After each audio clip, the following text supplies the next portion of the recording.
আসসালামু আলাইকুম, সবাই কেমন আছেন? আশা করি আল্লাহর রহমতে সবাই ভালো আছেন। আমি আলহামদুলিল্লাহ আল্লাহর রহমতে ভালো আছি। আজকে তৃতীয় রোজা এবং আপনারা কে কোথা থেকে আমার ভিডিওটা দেখছেন অবশ্যই আমাকে কমেন্ট করে জানাবেন। আর আমার রান্না বাড়া যদি আপনাদের ভালো লাগে অবশ্যই আমাকে ফলো দিয়ে আমার পাশে থাকবেন। এই যে দেখুন আমি কি রান্না করেছি, আমি অবশ্যই বলবো আমি কি রান্না করছি। আগে দেখেন এটা আমি কিভাবে কি করছি।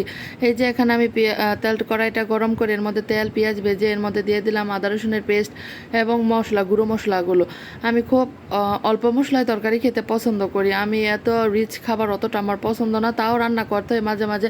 ছেলের পছন্দ, ছেলের বাবার পছন্দ, তবে আমি যতটা সম্ভব পারি কম মশলায় সবগুলো খাবার রান্না করতে। এই যে দেখেন আমি ছোট মাছগুলো দিয়ে এর মধ্যে টমেটো দিয়ে এখন ঢাকনা দিয়ে ঢেকে দেবো। যখন এটা হয়ে যাবে এর মধ্যে আমি পানি অ্যাড করে দিব। পানি অ্যাড করে দিয়ে এটা আমি রান্না করে নিব। এই যে দেখুন আমি এখন পানিটা দিয়ে দিয়েছি। এই যে সবচেয়ে আকর্ষণীয় যে ব্যাপারটা, এই যে লাল একটা নাগামরিচ, লাল লাল ঝাল ঝাল, এই নাগামরিচটা আমি এখন তরকারির মধ্যে দিয়ে দিব। হ্যাঁ, আপনারা ঠিক ধরতে পেরেছেন, এটা আমি নাগামরিচ দিয়ে ছোটো মাছের চচ্চড়ি করেছি। আমার ভিডিও যদি আপনাদের ভালো লাগে আমার পাশে থাকবেন। আসসালামু আলাইকুম, আল্লাহ হাফেজ, বাই।